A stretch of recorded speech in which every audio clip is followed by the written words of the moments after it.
Hi everyone, this is Jim and welcome back to my YouTube channel. Ito na nga, parang shoot 10 to ng P77 nag-shooting sila, pero baka throwback na lang to kasi alam ko last year patapos na yung P77 eh. Inaanap ba natin yung mga detalye guys?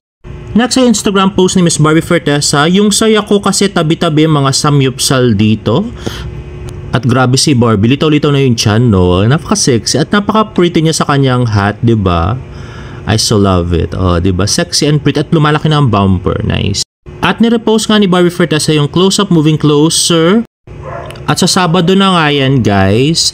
At next naman ay tinutulungan ni Barbie si Miss Ashley Ortega. Time to save Ashley para makabalik siya sa bahay ni Kuya.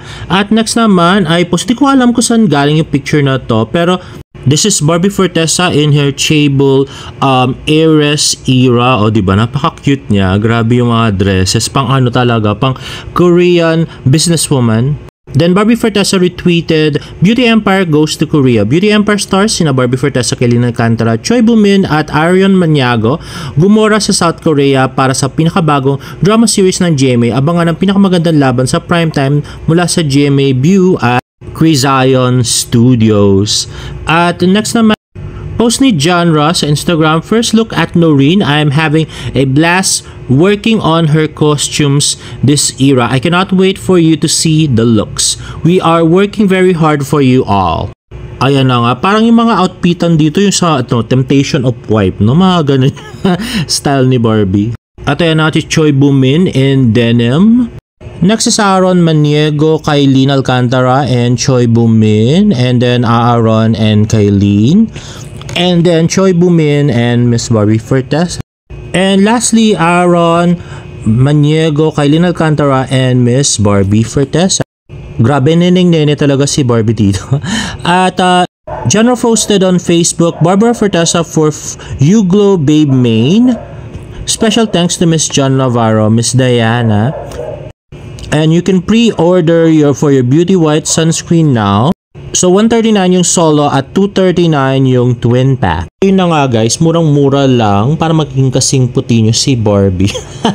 At hindi mangitim under the sun. Ayan na, YBG sunscreen.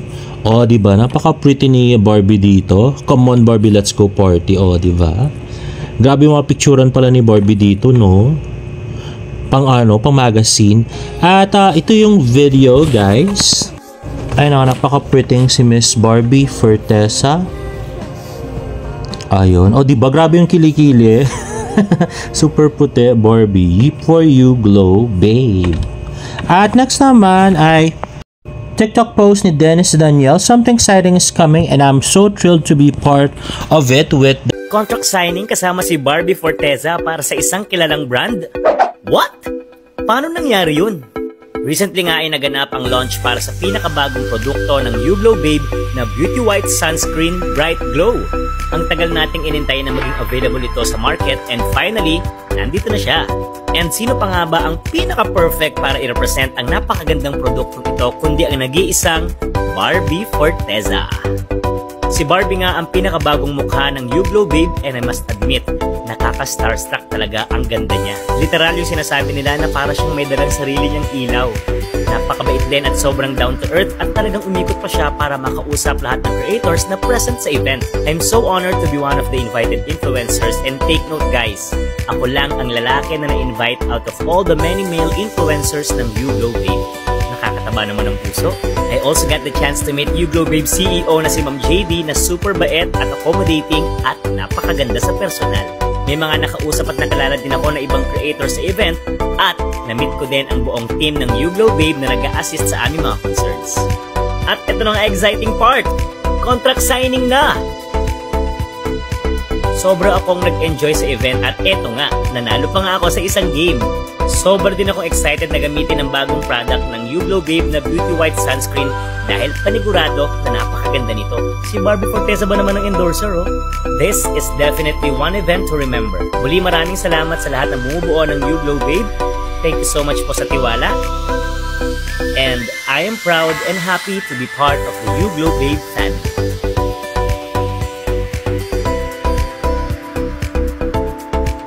And this is another video by Dennis Daniel Kasama siya sa contract signing. At yun nga daw, yung date ay May 3, 2025 bago pumunta ng South Korea si Miss Barbie Forteza. Ayan na nga, the pretty Barbie Forteza na may starfish sa damit. At grabe, yun na nga, YouGlow sunscreen. Ayan, the super pretty Miss Barbie na napakakit sa kanyang bagong hair. At next naman ay post ni Miss Tita Ami Forteza, when you reach your limit and it's only February. Instagram story niya, let's watch this. This is Express Line. There are 6 items only, and you have 1, 2, 3, 4, 5, 6, 7. Where? How? You have 2 tomatoes. But they're in one bag. They are still 2 tomatoes.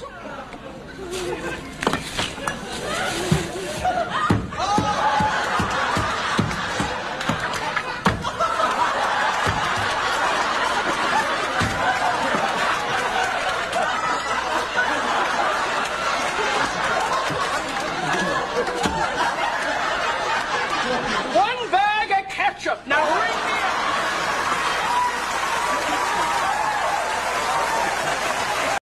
Wow ha, ano kaya yun? Cryptic post na naman. Kanino kaya sinong sumagad na galit? Si Barbie, ganun.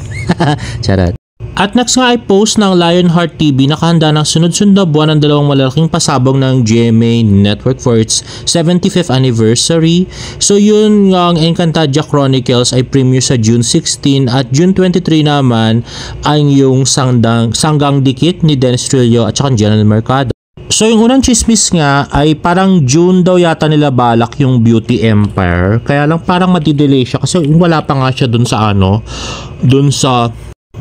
sa upcoming shows ng GMA. At next naman ay post ni Miss Sans Barbie Forteza and Jamison Blake, same my picture ng window ng eroplano. Ayan, awayin nyo na naman ako, joke lang. Ayaw nyo ba nun? May love triangle ang barda? Looking forward magka-movie sila with David Licauco. Pero binura niya na yata ito, hindi ko na makita yung post niya. So yun na, Instagram story ni Barbie na parang umalis na siya na South Korea, pauwi na siya ng bansa. At ito naman pinost ni Jamison Blake a few days ago, life is vibing lately. At next naman ay 24 oras interview ni Barbie Forteza. Let's watch this. Over pa rin daw siya ng ginawa nilang taping sa Korea para sa Beauty Empire kasama sina Choi Bo-min, Aaron Maniego, and Kailin Alcantara. Ay, nako, sobrang saya, sobrang saya. Challenging, syempre, kasi unfamiliar territory. So, hindi siya as comfortable as when we shoot here in the Philippines. Pero masaya kasi, first of all, lahat talaga very efficient. And, syempre, kasama ko si Kailin. So, alam ko na I have someone to talk to lean on pagka pagod na ganyan. Parehas kaming nakukuhaan ng energy, ng chika. Nabitin nga raw sina Barbie at Kailin sa kanilang ilang araw na stay sa Korea. Pero may mga pagpaplano na raw sila ng bakasyon na magkakasama. Yun nga actually, nag-comment nga si Bianca Umali dun sa photo namin ni Kailin. Sabi ko, anak, dapat bumalik tayong tatlo dito. Oo, masaya to. Ano naman kaya ang pinaka na-enjoy ni Barbie sa Korea? Food trip at saka sabi ko nga kay Kailin, ang bilis na nag-level up yung friendship naming dalawa because of this work trip tong Korea. Lars Santiago, updated sa showbiz happening. At next naman ay mainit-init pa from Sir Ogie Diaz. So binalita, tinanong niya nga si Jamison Blake kung ano status nila ni Barbie. Let's watch this. Ano nangyari? Ito na yung nahuli Sino? medyo sweet eh. Sino? Si Jameson Blake tsaka si Barbie Forteza. Oh? Ay, ang ganda. Parang take two mo rin. Take two ko nga. Take two mo. Nahuli si Jameson Blake tsaka si Barbie Forteza. Ay, iba na. Iba na? May variation. Iba na? Alawi? Nakausap mo di ba si Jameson Blake dyan? Ano ba ang totoo dyan? Parang siniship sila, no? Oo. Hindi, nagkasama lang sila sa isang running ba yan? Sa Fun Run! Fun Run. Oo, ni Alden Richards, Oo, diba? diba? Kaya Diyos ko. Yun na nga, Mamaloy. Tinanong ko si Jameson Blake sa real score nila ni Barbie. At ang sabi ni Jameson ay naging close talaga sila ni Barbie sa maikling panahong nagkasama sila sa isang pelikula na malapit na raw ipalabas. Mabait daw si Barbie at very professional. At kung liligawan ba niya si Barbie? Ang sabi lang ni Jameson, I'm still trying to get to know her. Hehe. Huwag nabigyan na maliit niya yun. Bagay daw eh. Okay. Ayun na nga. So, he's still trying to get to know Barbie. Hehe. So, may chance na liligawan niya nga si Barbie, diba? Grabe. Sabi ng mga nakapansin eh. Ay, talaga? Oo. Ay, sa bagay, wala na si Jack Roberto tsaka si Barbie Fortesa. Oo. Paano na si pambansang Ginoo? Ano Sino? na bang lagay nila? Parang binubuwag. David Licauco. Binubuwag na nga yung Barda. Talaga? Oo, may nakarating sa akin. Parang binubuwag ng Barda. Totoo ba yun, mga Barda fans? Paano sila magre-react dyan, Nay? Ganito. Hindi. Basta abangan natin kung anong latest dyan, ha? And with that, mga kaibigan, ito po ang... Ayun na nga guys. So, hindi ako may sabi niya na si Sir OG Diaz na ang may sabi. May nakarating na sa kanyang balita na binubuwag na yung Barda. Gaya ng mga sinabi ko dati. Diyos ko, ayaw niyo ako paniwalaan. No? Ginagawa niyo pa sinungaling dito sa vlog ko. Ito kasing vlog ko, sinasabi ko lahat yung totoo sa inyo. So, kung masakit magpakinggan, yun pa rin yung totoo. No? Wala tayong magagawa doon. At itong vlog na to ay hindi lang pala pakiligin kayo, no? So meron ako mga nakakakilig na video pero hindi puro kilig lang to. Informative to, guys. At ang maganda kasi dito sa vlog ko, no, pagbabalikan nyo to after a few months or a few years, sasabihin nyo, ay ganyan pala yung yung issue nun, kaya pala nagkatuluyan sila o kaya hindi sila nagkatuluyan. Ganun pala. O diba? Ano tayo, parang we're creating history on this vlog. Parang may daily diary of what's happening to Barbie at saka kay David. And lastly, gusto ko lang sagutin tong comment ni Miss Marilyn Soyo. Nagbigay talaga si David ng flowers kay Ma'am Amy nung Mother's Day. Si Janra nag-post 2 bouquet. Yung isa para kay Barbie.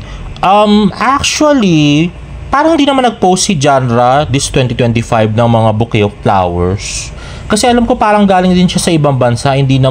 Hindi ko alam kung nauna siya sa South Korea kay Barbie, pero galing na siyang ibang bansa at hindi siya umuwi para mag-post ng bouquet of flowers na nakuha daw ni Tita Ami at saka ni Barbie. Ito ang real score dyan, guys, no.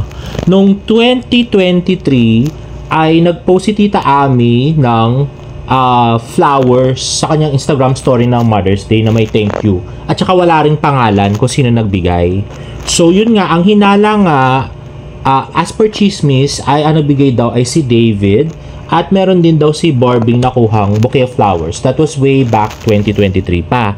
Ngayon, 2024 wala nang balita, hindi na rin nag-post si Tita Ami. 2025 wala ring balita, hindi na rin nag-post si Tita Ami. At yun nga, wala ring post si Janra kasi nga nasa ibang bansa siya, no? So, hindi natin alam kung kung nagpadala nga kasi wala namang ebidensya, diba? Grabe. So, yun lang naman. Anyway guys, if you like this video, please give it a thumbs up and please subscribe to my YouTube channel for more Barda updates. See you in my next vlog. Bye!